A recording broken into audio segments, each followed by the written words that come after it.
곡선을. 근데 국제금융시장에서의 수익률 곡선은 어떻게 만드느냐? 일단 단기금리는 리버금리에서 구해요. 그래서 그 리버금리를 가지고 단기 일드커브를 만드는데 그거랑 중장기 일드커브를 만들기 위해서는 중장기 금리가 필요한 거예요. 근데 중장기 금리를 어디서 구하느냐? 수합금리에서 구한다는 거예요. 왜?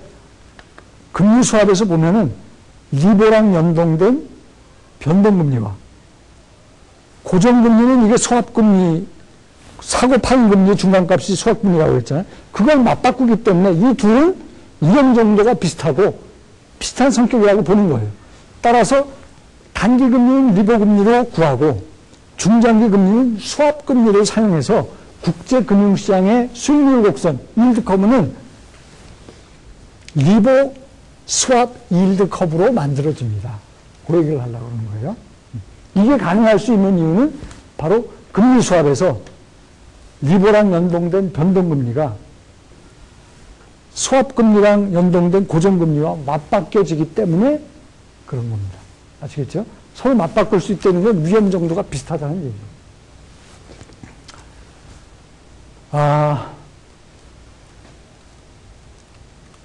요 얘기까지만 제가 조금 더 하고, 조금 늦어졌지만, 그리고 이번 시간을 마무리하겠습니다. 수합 패실리테이터라는 거는 중간에서 수합 딜을 만들어주는 수합 브로커랑 수합 딜러인데, 브로커는 전에 브로커랑 딜러 차이 말씀드렸죠. 브로커는 중간 역할만 하는 거예요. 자기 매매를 안 해요. 딜러는 자기 매매를 하는 겁니다.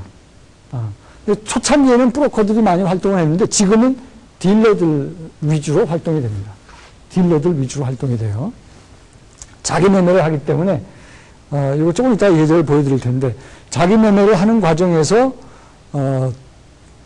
딜러는 이제 위험 관리도 해야 되고 금리 수합 같은 경우는 금리 위험 관리해야 되고 그 다음에 이제 자기 이익을 챙겨야죠. 싸게 사서 비싸게 팔고 하면서 그런 두 가지를 좀 염두에 두시고 지금 여기 예제가 나왔는데요. 이 수합 딜러가 이게 수합 딜러입니다. 이 사람이 일단 파티 A가 모기지 저축은행 우리나라 저축은행 미국의 SNL 정도로 생각하면 될 것 같아요. 어떤 예금은 리버랑 연동된 부채 형태를 갖고 있고, 그 다음에 자산은 모기지, 고정금리로 자산을 주고 있어요. 근데 이런 형태, 이게 이제 어떤 금융기관으로 볼 수 있는데, 이 A라는 금융기관은 금리 위험에 굉장히 노출이 되어 있는 겁니다. 금리가 오르면은 이 자산의 가치가 훨씬 더 많이 떨어지는 구조가 지금 돼 있어요. 그 금리 위험을 줄이기 위해서 이 사람이 지금 금리 수합 거래를 한 겁니다. 그때 카운터 파티 역할을 해주는 거예요. 이 수합 딜러는 이 A라는 금융기관이 자기가 갖고 있는 위험 부담을 줄이기 위해서 금리 수합을 할 때 그 맞상대 역할을 이 수합 딜러가 해준 겁니다. 그런데 맞상대 역할을 해주면서 이제 여기 밑에 나오는 얘기는 첫 번째는 금리 위험을 지금 떠안는 거거든요. 그러니까 이 떠안는 위험을 또 떠넘겨야 돼. 그게 일단 하나고. 근데 그런 과정에서 또 자기가 이익도 내야 되고, 그런데 그거를 통상 이 수합북 가지고선 이 수합 딜러는 관리를 합니다. 이 수합북이라는 것이 이 여러 종류의 여기서는 지금 이런 금리 수합에 대해서 맞은편 역할만 지금 해준 거죠. 이것 말고 이 사람은 또 여러 수합 딜을 하면서 그 사이에서 자기가 이익도 챙기고 위험 관리하는 거를 보여주는, 말하자면 포트폴리오면서 책이에요. 그 수합북 관리를 잘해야 됩니다. 수합 딜러는. 그런데 수합 딜러는 통상 부도 위험과 베이시스 위험과 미스매치 위험에 노출이 되어 있어요. 수합 딜러는. 부도 위험은 수합 거래라는 게 기본적으로 이게 포워드 거래이기 때문에 상대편이 배째라 하는 얘기를 언제든지 할 수가 있습니다. 그런 것을 염두에 둬야 돼요. 그 부도에 대해서 항상 이번에 신용 위기가 사실은 이 디폴트 리스크 관리를 잘 못했기 때문에 생긴 겁니다. 2008년도에.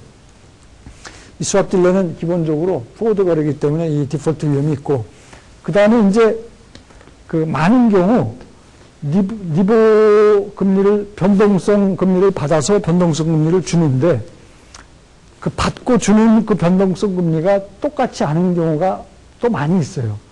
그럴 경우에 이제 베이시스 리스크가 발생을 합니다. 내가 예를 들어서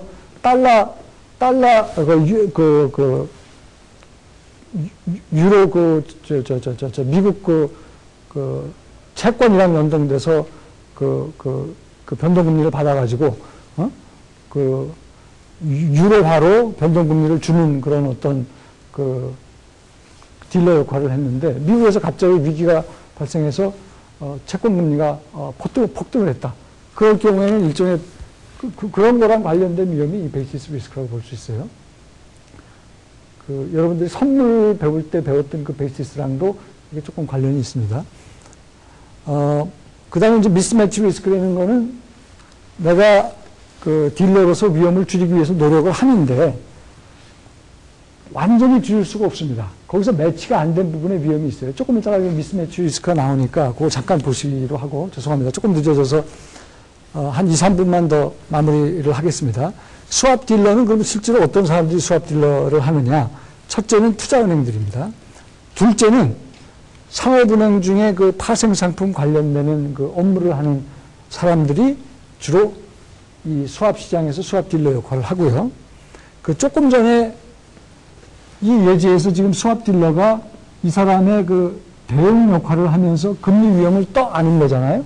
자기가 떠안은 이 금리 위험을 이제 어디론가 떠넘겨야 되겠죠. 그게 바로 이 다음에 나오는 그림입니다.